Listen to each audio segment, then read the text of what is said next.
Nós citamos um texto de Mateus 12 e agora vamos analisar o verso 33. Então, o ponto é, o coração é a raiz das palavras e as palavras são o fruto do coração.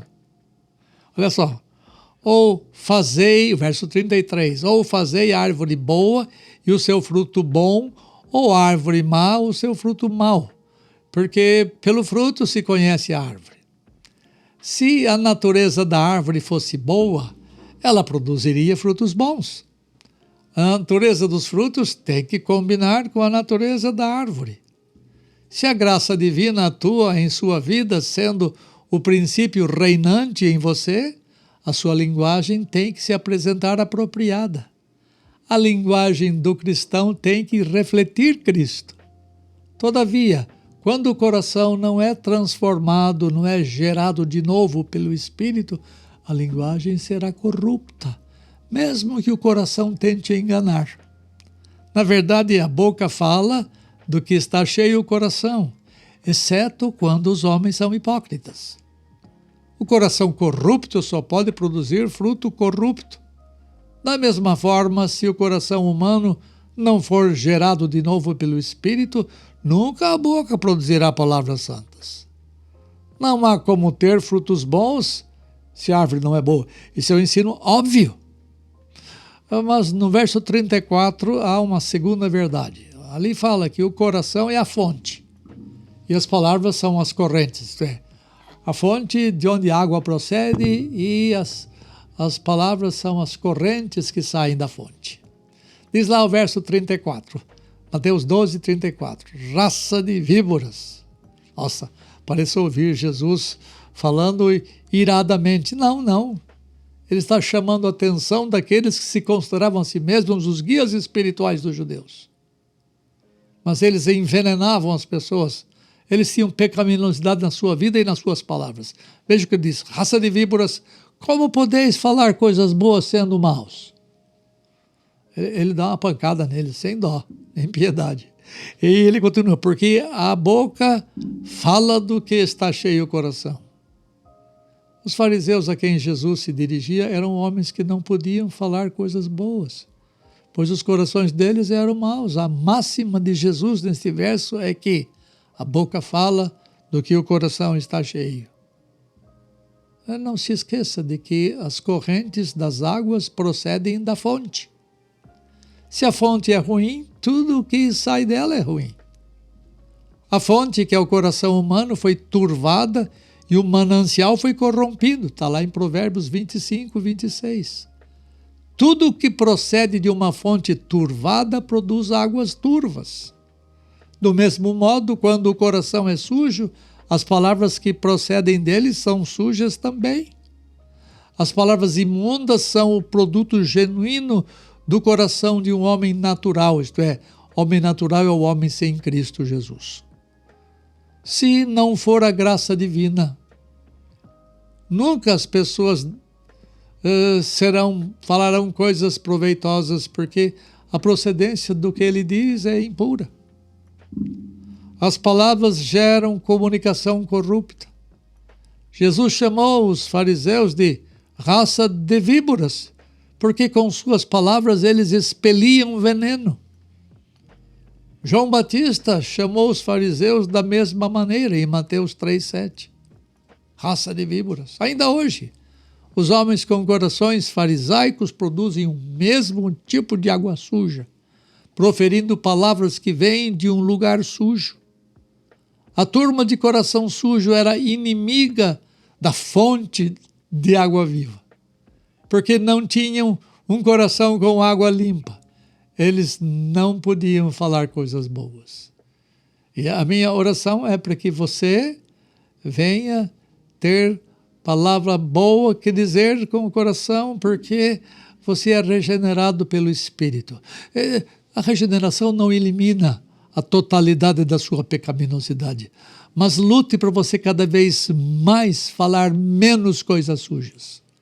Busque o favor divino para que a água comece a vir menos suja da fonte, porque a fonte está sendo transformada paulatinamente.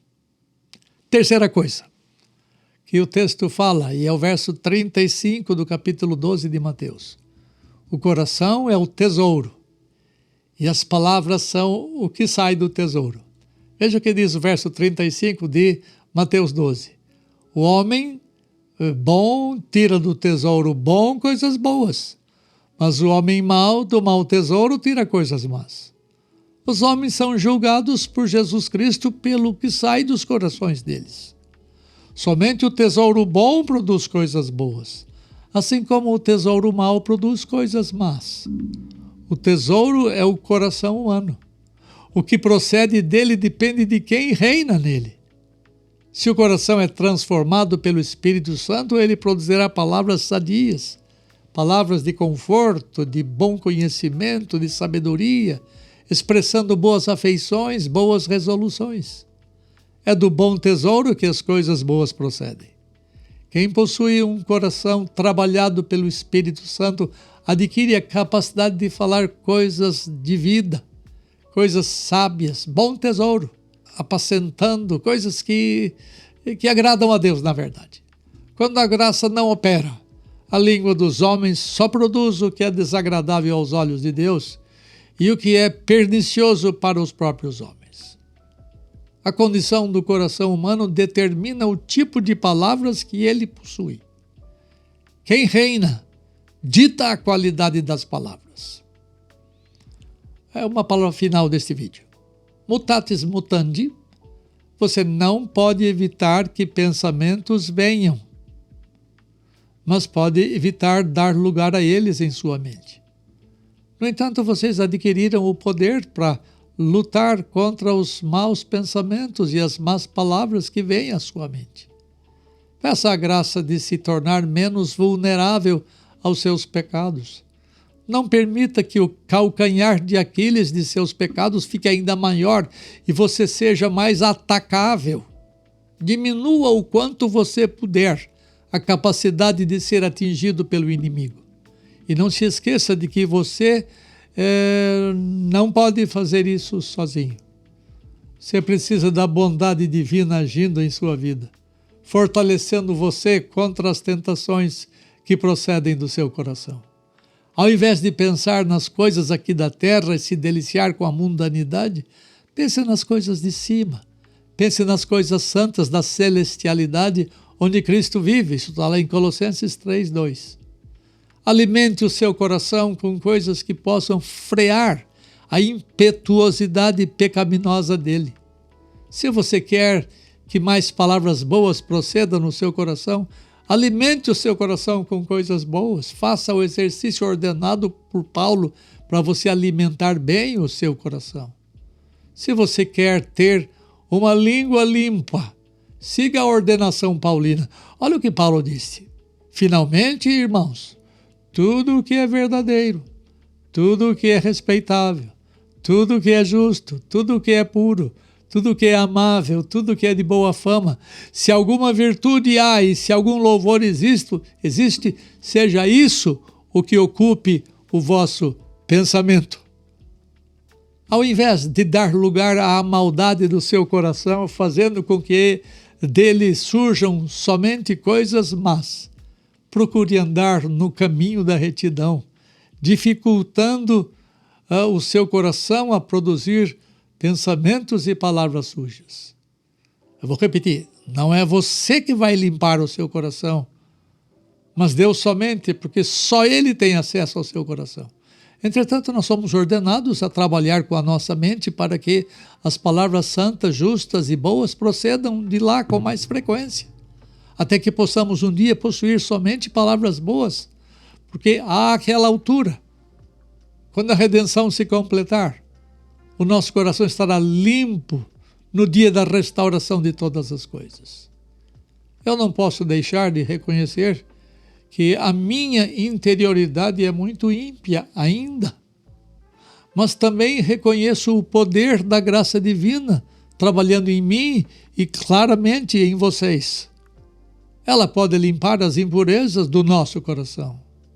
Mesmo sabendo que a obra de limpeza é uma obra divina, não podemos ignorar os mandamentos divinos que devemos obedecer. Somos chamados à pureza e devemos fazer tudo o que a graça nos permite fazer, a fim de que dos nossos corações possam proceder pensamentos bons e, consequentemente, palavras boas.